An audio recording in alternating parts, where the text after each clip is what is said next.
Assalamualaikum warahmatullahi wabarakatuh. Kembali lagi di channel masing-masing. Kali ini saya ditemani oleh kelompok 10 dan kelompok saya sendiri. Kelompok 10 ada Wahyu Wahyudin, Salwa Aulia Ersa Putri, Rofi Aulia Nurilahi, Muhammad Hafiz Bayu Aji, Nuhla Amalia, Anton Ahmad Nurani, Fahri Fadil Muhammad Yunus, Yasin Abdullah, Risa Arinda Septiani. Kemudian ada dari kelompok saya ada Siti Aulia Nurhaliza, Hilmawati, Dina Nurhasanah, Wika Revina, Yosi Rahma, Nurul Aida, Hafid Catur Nugroho, Krisna Sanda, Sahla Rizkika Nursadia, dan Denisa Rahayu. Oke, kali ini kita bakal debat dengan tema perselingkuhan lebih baik daripada poligami. Dengan saya sendiri Yasmin Putri Mediana sebagai moderatornya. Dan kita langsung, sebelum itu saya akan menjelaskan rules-nya dulu ya, peraturannya dalam debatnya adalah dengan tidak membawa agama, karena agama itu tidak perlu diperdebatkan ya, dan juga takutnya dikhawatirkannya mematikan perdebatannya. Kemudian rules yang kedua yaitu sebisa mungkin hindari kata-kata yang menonjok ya, yang saya kirim yang seperti tidak, namun seperti itu ya, untuk dihindari. Langsung saja kita mulai. Perselingkuhan lebih baik daripada poligami. Banyak yang bilang bahwa perselingkuhan itu lebih baik daripada poligami karena mudahnya memutuskan hubungan. Kemudian ada yang bilang juga poligami lebih baik daripada perselingkuhan karena istri pertama tidak perlu sakit hati karena tidak dicerai. Kemudian ada juga yang bilang bahwa perselingkuhan dan poligami itu sama saja. Nah, bagaimana tanggapan kalian untuk kelompok pro dulu? Sahla Nursadiah mungkin? Baik, terima kasih. Nama saya Sahla Rizkika dari kelompok 10. Opini saya tentang perselingkuhan lebih baik daripada poligami adalah selingkuh lebih mudah dan bisa diam-diam, lalu lebih low budget. Karena jika poligami maka biaya yang dikeluarkan akan lebih banyak karena biaya resepsi dan bahkan biaya hidupnya. Sekian. Oke, ada tanggapan mungkin dari kelompok lain? Yang kelompok kontra? Saya izin menanggapi Teh. Ya, enggak. Kalau tadi menurut Teh Sahla itu poligami itu bisa harus pakai resepsi, saya kurang setuju karena kebanyakan itu poligami di kita itu maaf barusan jaringan kedengaran nggak Teh? Ya, kedengaran. Mangga dilanjut saja. Iya. Jadi biasanya poligami itu di kita itu kebanyakan nggak pakai resepsi, jadi mudah gitu. Terus kalau budget enggak lagi karena banyak juga kan orang tuh yang kayak jadi simpenan budgetnya itu gede banget ya, kan kayak buat morotin gitu. Itu sih menurut aku. Oke, ada lagi tanggapan dari yang pro mungkin? Saya Denisa Rahayu izin menanggapi ya pendapatnya Teh Ropi. Silakan, Denisa. Menurut saya itu sebuah pendapat yang menarik ya. Atau kalau kita ingat dan kita lihat dalam kasus ini selingkuh bisa jadi menjadi jalan keluar yang dianggap lebih baik daripada poligami karena tetap mempertahankan hubungan utama dan menghindari konsekuensi atau hukum yang mungkin timbul dari si poligami itu. Juga selingkuh dapat memberi juga kayak kesempatan untuk menjalani kehidupan pribadi yang lebih beragam tanpa mengikat diri dalam struktur poligami. Gitu Teh Yasmin. Oke, terima kasih. Ada lagi tanggapan dari pihak kontra? Baik Teh, Yasin izin. Ya, mangga. Mangga, Yasin Abdullah. Tadi yang dikatakan sama Teh Denisa ya? Ya. Oh iya. Tadi Teh Denisa, maaf nih suaranya agak buneng ya. Iya, nggak apa-apa. Tetap saja Teh Denisa selingkuh itu dilarang karena bisa jadi menyakiti hati seorang wanita. Jadi lebih baik poligami tapi tetap harus izin dari istrinya gitu.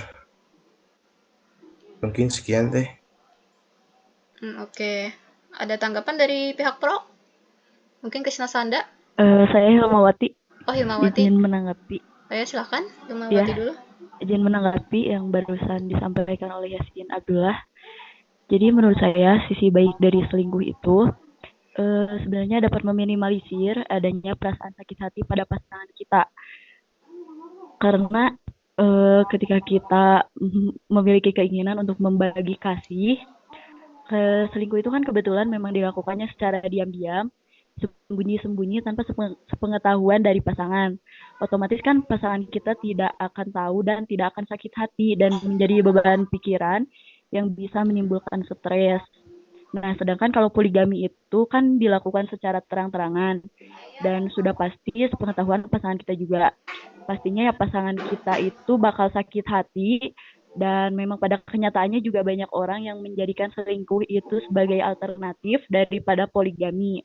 Contohnya itu kayak yang kemarin sempat ramai itu si Virgon. Kalau poligami itu kan berat ya, hanya bisa dilakukan oleh orang-orang yang sudah profesional dalam bidangnya. Sekian. Oke, terima kasih. Ada lagi mungkin tanggapan dari pihak kontra? Ya baik, Teh. Iya, Saya mau silakan. menanggapi, saya Anton Ahmad mau menanggapi apa yang dikatakan oleh Teh Hilma barusan. Jadi kan kata Teh Hilma, kalau selingkuh itu tidak dapat, nggak bikin sakit hati karena dilakuinnya secara sembunyi-sembunyi. Tapi dengan cara seperti itu malahan lebih menyakitkan kepada pasangan kita karena kita nggak berlaku jujur terhadap pasangan kita.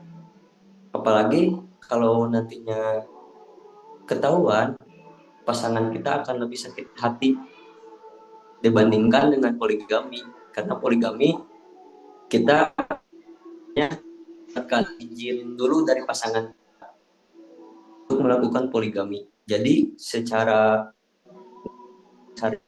poligami lebih baik daripada selingkuh karena kita melakukannya secara terang-terangan dan mendapatkan izin dari pasangan kita.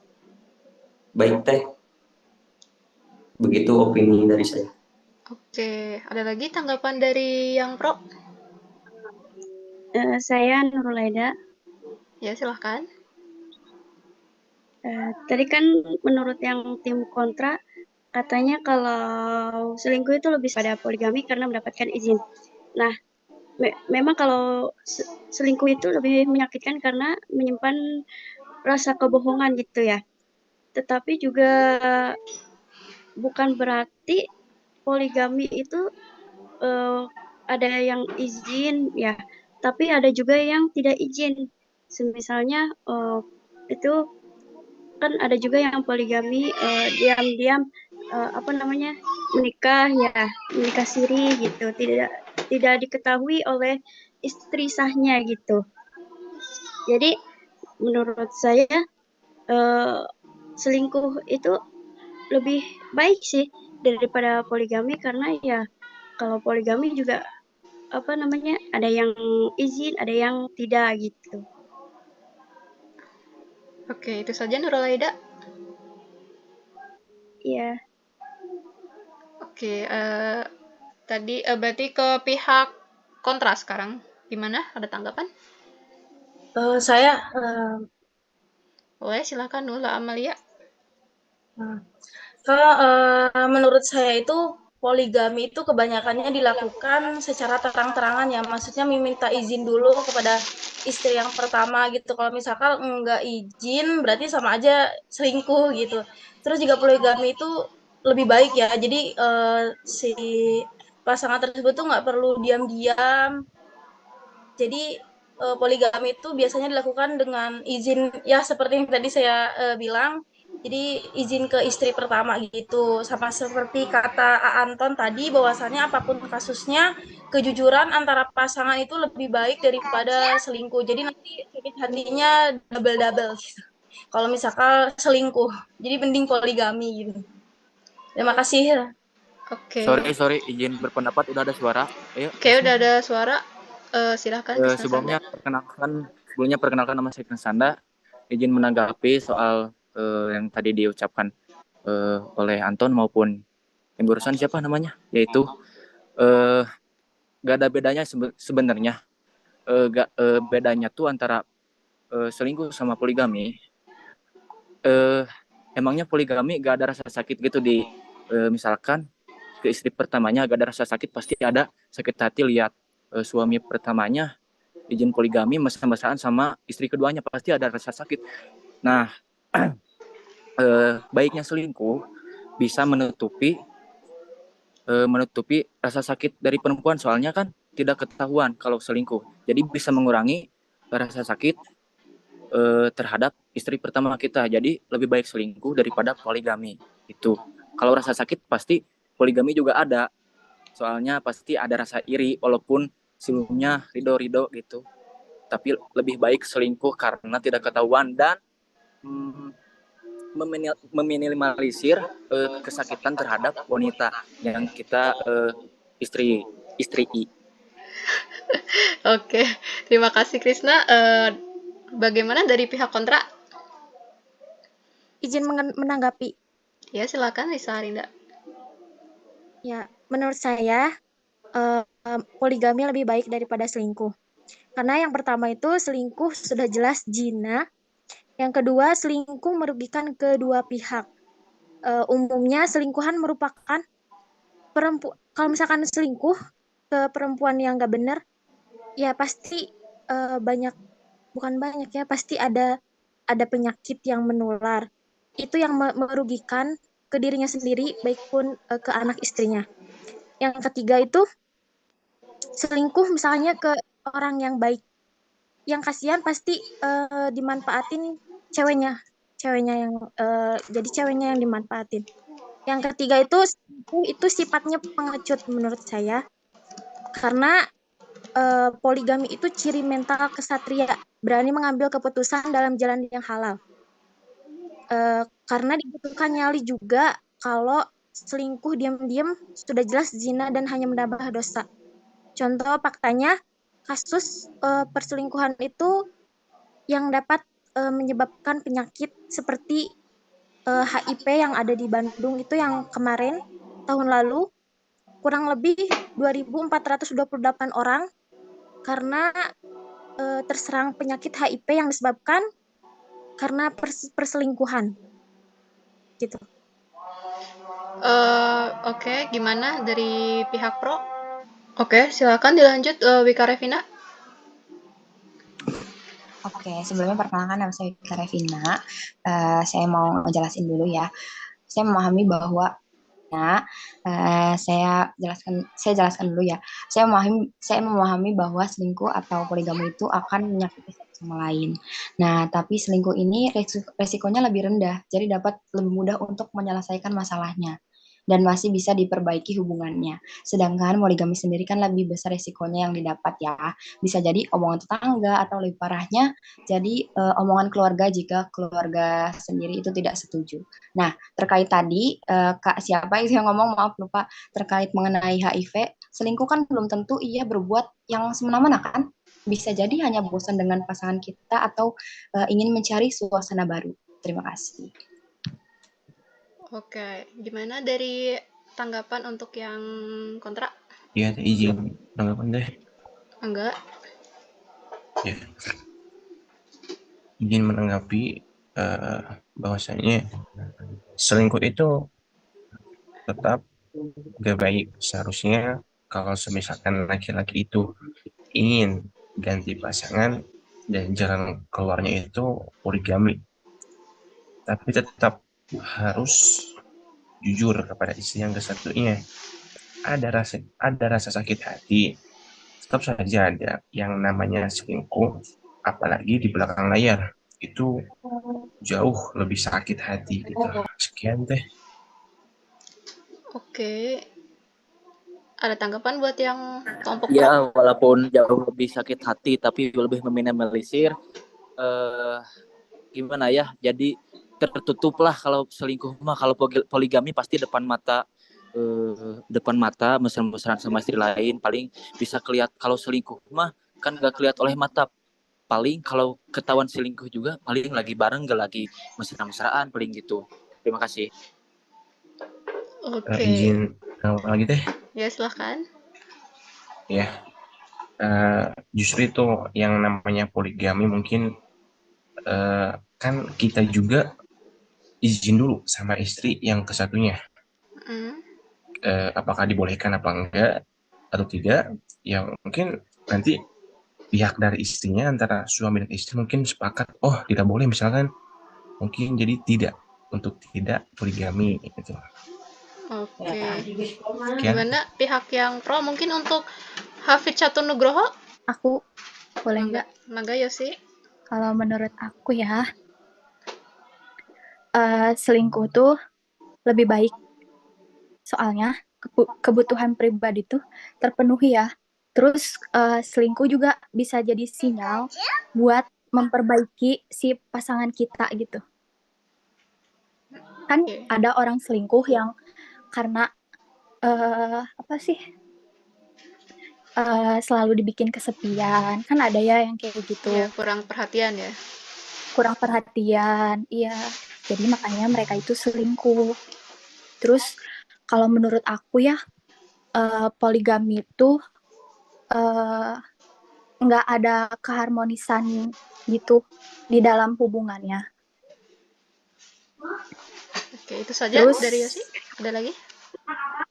Mangga. Terus kalau misalkan si yang punya hubungan itu udah punya anak kan bisa kesehatan mental anaknya bisa kena. Terus si anaknya tuh bisa terabaikan gitulah pokoknya, jadi anak yang terlantar. Jadi kalau misalkan selingkuh, ya udah selingkuh aja gitu. Kita bisa memutuskan hubungan selingkuh itu kapan aja. Kalau poligami kan susah. Oke. Gitu aja sih. Kasih. Oke, ada tanggapan dari pihak kontra? Izin menanggapi. Silakan.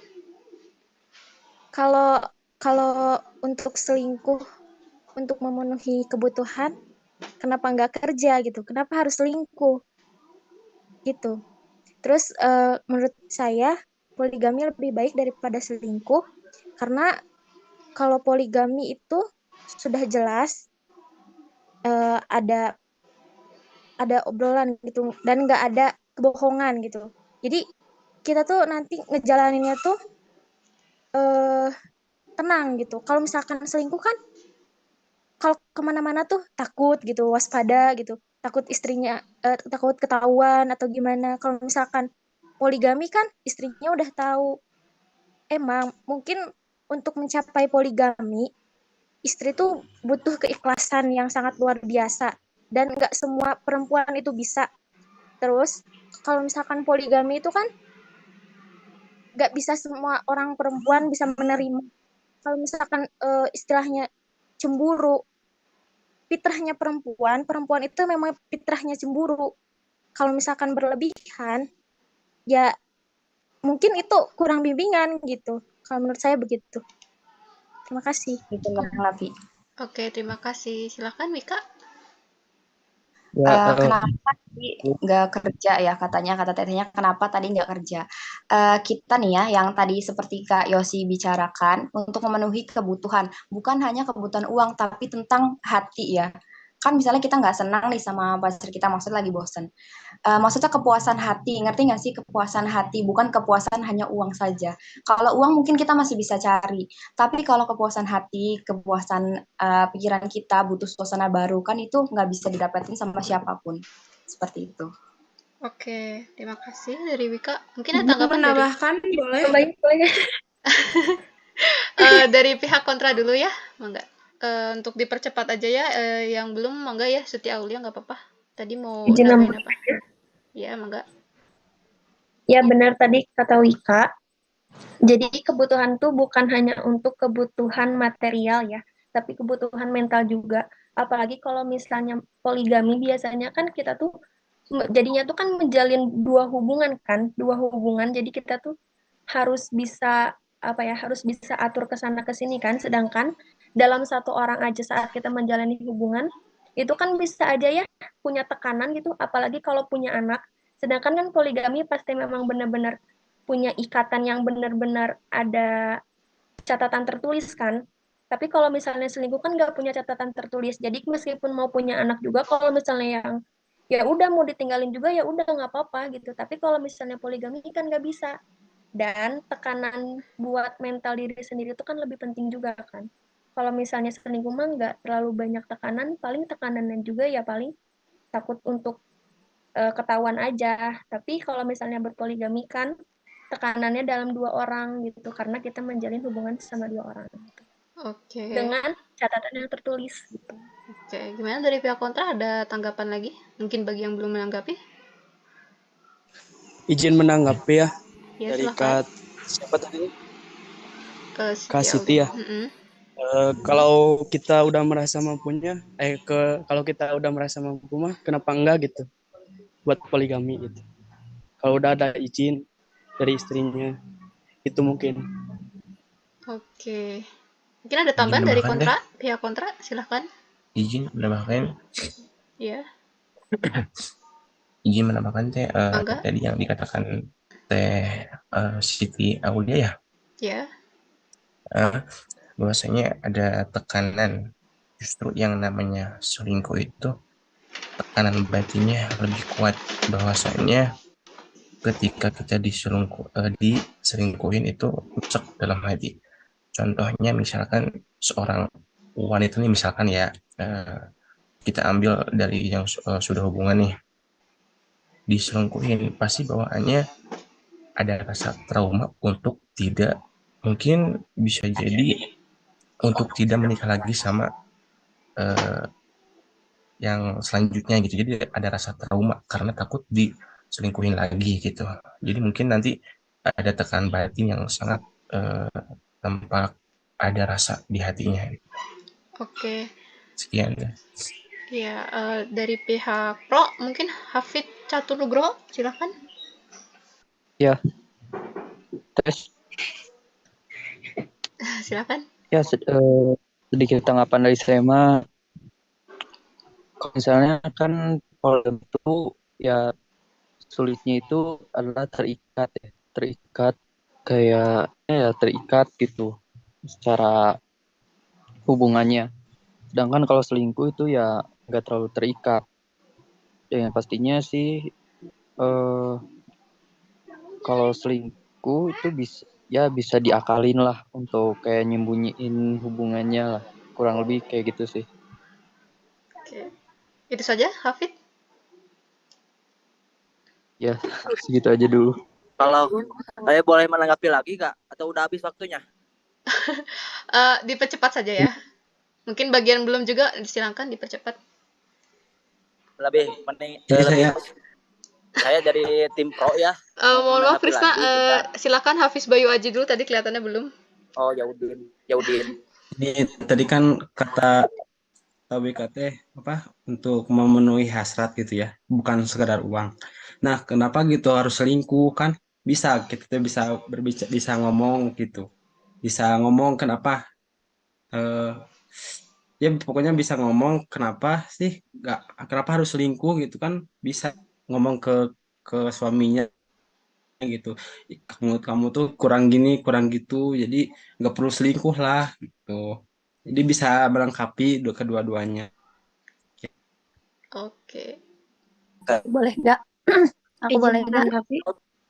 Satu-satu. Mangga Nurul Aida dulu. Ya udah tuh sok. Mending Nurul Krisna. Nurul Aida dulu. Ya nggak apa-apa, Nurul Aida silakan.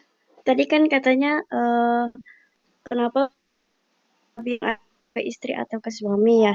Nah, kita itu kan ada juga puber kedua gitu ya. Jadi mungkin dalam puber kedua itu kita memiliki hasrat kepada yang bukan istri sah kita atau suami sah kita, misalnya kepada istri orang lain, kan itu yang namanya puber kedua kan gak ada yang tahu ya. Nah, jadi kalau hasrat itu bisa jadi bisa aja sih gitu. Oke, itu saja Nurul. Mungkin untuk udah pada menanggapi semua ya. Untuk perdebatannya mohon maaf nggak bisa lama-lama karena Zoom meetingnya juga dibatasi waktunya. Ya, hidup selingkuh. Iya, Teh. Makasih banyak buat yang kelompok 10 yang udah datang dan kelompok saya juga yang udah datang. Untuk kesimpulannya, banyak dari kalian sebenarnya yang masih pakai kata nonjok ya dengan kata tetapi, namun walau kayak gitu masih banyak. Jadi saya nggak kehitung siapa-siapanya karena banyak yang pakai, karena kita juga mungkin nggak sadar ya, tapi nggak apa-apa lah, masih belajar juga, termasuk saya masih ada kata tapi-tapinya juga. Kemudian untuk kesimpulannya, ya sebaiknya pasangan itu hanya satu ya, maupun baik laki-laki hanya punya satu perempuan ataupun perempuan hanya memiliki satu laki-laki, jangan selingkuh ataupun sebisa mungkin tidak melakukan poligami juga gitu ya. Jadi selalu utuh sampai mau memisahkan. Intinya itu sajalah ya. Wassalamualaikum warahmatullahi wabarakatuh. Terima kasih banyak semuanya yang udah ikut debat kali ini.